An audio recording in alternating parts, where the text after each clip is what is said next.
29 de dezembro de 2025. Esta é a segunda-feira, o quinto dia na oitava de Natal.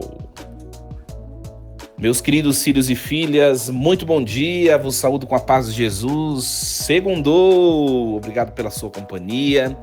Começarmos esta semana na presença de Deus, né?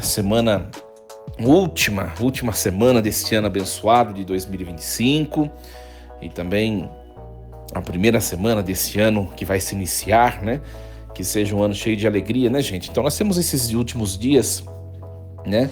Esses dias derradeiros desse ano de 2025 para refletirmos o que fizemos, o que ficou ainda nas pendências para o próximo ano, o que melhorar, o que foi legal, o que não foi, não é verdade? É sempre uma oportunidade de revisarmos a nossa história. Iniciemos este nosso encontro nessa segunda-feira em nome do Pai e do Filho e do Espírito Santo. Amém. Leitura da primeira carta de São João, capítulo 2, versículos do 3 ao 11. Caríssimos, para saber que conhecemos Jesus, vejamos se guardamos os seus mandamentos. Quem diz, eu conheço a Deus, mas não guarda os seus mandamentos é mentiroso, e a verdade não está nele.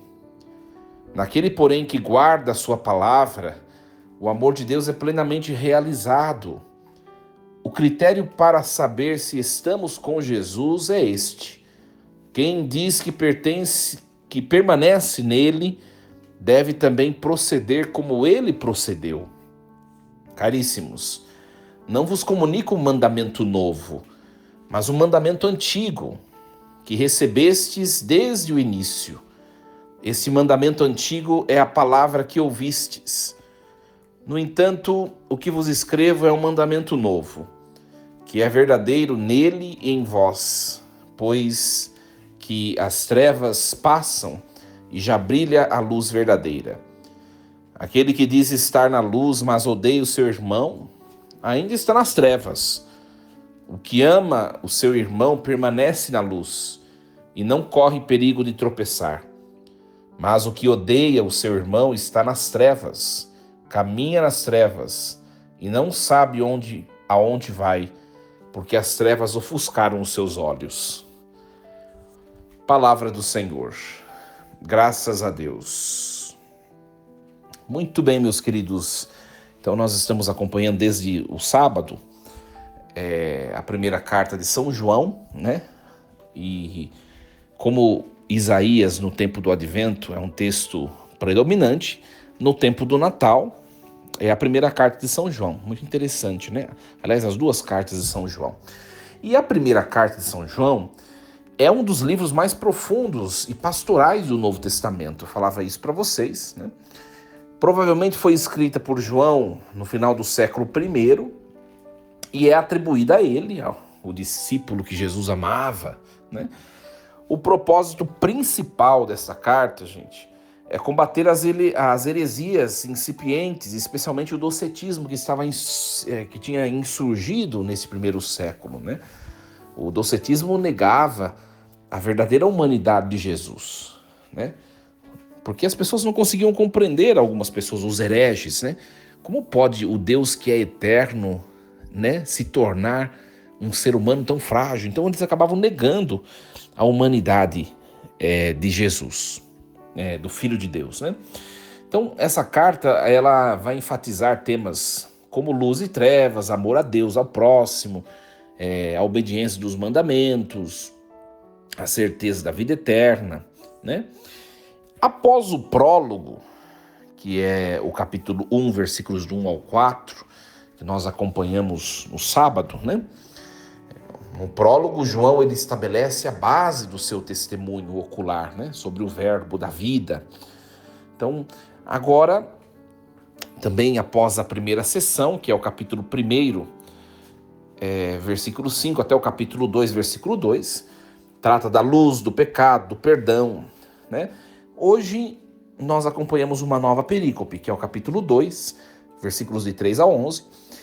E hoje, nesse texto, há um aprofundamento da questão do verdadeiro conhecimento de Deus, tá? João, ele apresenta critérios claros, minha gente, critérios práticos, para nós discernirmos se realmente conhecemos a Deus ou não, tá? Então aqui, nesse texto, há o que nós chamamos de tríade interligada. Primeira coisa, o conhecimento de Deus, depois a obediência aos mandamentos e depois o amor aos irmãos. Então são três coisas que estão vinculadas, né? A tríade interligada. Se não há uma delas, não há as demais, né? Eu conheço a Deus se obedeço os mandamentos, se eu amo o irmão.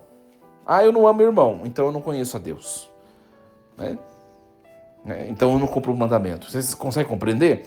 Conhecimento, a obediência e o amor. Três coisas que estão interligadas e que o João afirma a necessidade das três, serem uma realidade para nós, como cristãos, né? Então ele argumenta que esses elementos eles não podem ser separados. Um implica e valida o outro, tá? Então esse texto de hoje é muito bonito, né, gente? Serve como um espelho para nós leitores e nos convida a examinar a autenticidade da nossa fé, né? A profundidade da nossa comunhão com Deus. Não existe comunhão com Deus sem passarmos pelo cumprimento dos mandamentos e pelo amor do próximo, né? Essa é a moral da história do texto de hoje, né? E o texto começa assim, versículo 3. E nisto sabemos que o conhecemos, se guardamos os seus mandamentos. Então há uma chamada implicação lógica. Nós o conhecemos se cumprimos o mandamento. João ele é direto e incisivo, né? É um critério inegável para o conhecimento de Deus. A obediência dos mandamentos, tá? O verbo grego que aparece aqui, gnosko, né, que significa conhecer, aqui não se refere a um conhecimento meramente intelectual, tá, gente? Não é somente a teoria de Deus, porque a teoria de Deus pode ser possuída por qualquer pessoa, até mesmo quem não crê em Deus pode conhecer intelectualmente a Deus, né? Mas aqui se refere a um conhecimento experiencial, né? A experiência, um conhecimento de intimidade, de relação com Deus. Então, conhecer Deus é ter um relacionamento profundo com Ele, tá? Então, aquele que professa conhecer a Deus, mas não o obedece, é categorizado como um mentiroso por João, né? Quem diz conhecer a Deus, mas não cumpre os seus mandamentos, é um mentiroso. João é muito objetivo. A verdade não está nele, né? E a verdade para João, minha gente, é mais do que um conceito. Mais uma vez, não é um conceito. A verdade é a própria realidade de Deus, revelada em Jesus Cristo. Então, a obediência, por outro lado, leva à perfeição do amor de Deus naquele que crê, né? Então, permanecer em Cristo implica imitar o seu modo de vida, né? Como está escrito no próprio texto de hoje, né? Nisso nós sabemos que estamos nele. Aquele que diz que permanece nele deve também andar como ele andou, deve viver como ele viveu. É isso que João fala. Então, gente, aplicando na nossa vida, João ele nos lembra que a fé não é apenas uma declaração de boca ou um estudo. Eu pegar o catecismo da Igreja Católica e aprender e estudar e entender os conceitos teológicos. Isso não é fé, tá? A fé é uma forma de viver.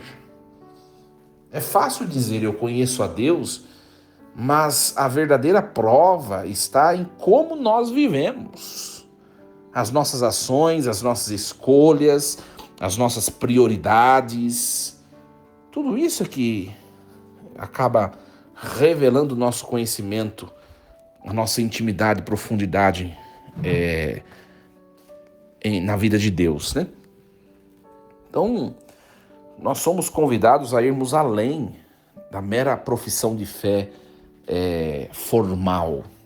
Né? Eu posso muito bem ir na missa em todos os fins de semana, e dizer, creio em Deus Pai Todo-Poderoso, Criador do céu e da terra e tal, rezar o credo completo, mas a gente vai analisar a nossa vida relacional, uma porcaria. Ora, não adianta nada. Então, a abstração da fé, ela deve caminhar junto da experiência de Deus. E a experiência de Deus se dá na obediência a Ele e no amor do próximo. Tá? No amor do próximo. Depois o texto vai dizer assim, amados, não vos escrevo um mandamento novo, mas um mandamento antigo, que tivesse desde o princípio. Então, aqui João ele parece criar uma aparente contradição, mas na verdade está aprofundando o conceito, né? O mandamento antigo é o mandamento do amor, presente desde o Antigo Testamento. Se nós olharmos lá no texto de Levítico, no capítulo 19, versículo 18, né? Lá está já mencionado o amor do próximo. Né? O que acontece na tradição religiosa é que acabam confundindo e não entendendo muito bem quem é esse próximo. E o próximo não é só quem nos agrada. Depois Jesus vai explicar, né? No Evangelho de Marcos, capítulo 12, versículo 31, né? A explicação no que consiste esse amor. Né? Então, Jesus chama este mandamento de novo. Mas a João está falando aqui, esse mandamento não é novo. É porque Jesus, ele chama de novo, por quê nos evangelhos? Porque as pessoas não compreendiam na sua totalidade. Então tudo se torna novo quando há uma compreensão integral do mandamento. Né? Muito bonito o texto de hoje, muito bonito, muito bonito. Depois nós podemos pensar, gente, pensemos em como certas verdades fundamentais da vida permanecem, né? Ganham novas dimensões, novos significados à medida que nós amadurecemos e vivemos novas experiências. Então Jesus ele vem falar da aplicabilidade do ato de amar em outros tempos, né? Porque as pessoas elas foram limitando o amor, e o amor ele é abrangente. O amor ele abraça toda a criatura. Isso é fantástico, né? Depois no versículo 9, João vai dizer assim: aquele que diz que está na luz e odeia o seu irmão, ainda está nas trevas. Olha só. Né? Aí ele volta para essa comparação de luz e trevas. Né? O amor e o ódio, essas anteposições.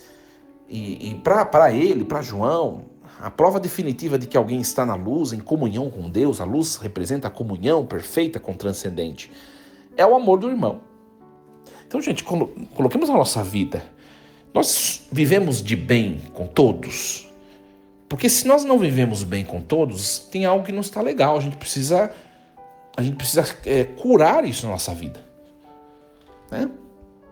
Então, se eu não vivo de bem com alguém, é porque eu ainda estou nas trevas. Né? Então a gente precisa analisar a vida da gente, né? As nossas responsabilidades diante dos conflitos nos nossos relacionamentos. Sabe por quê?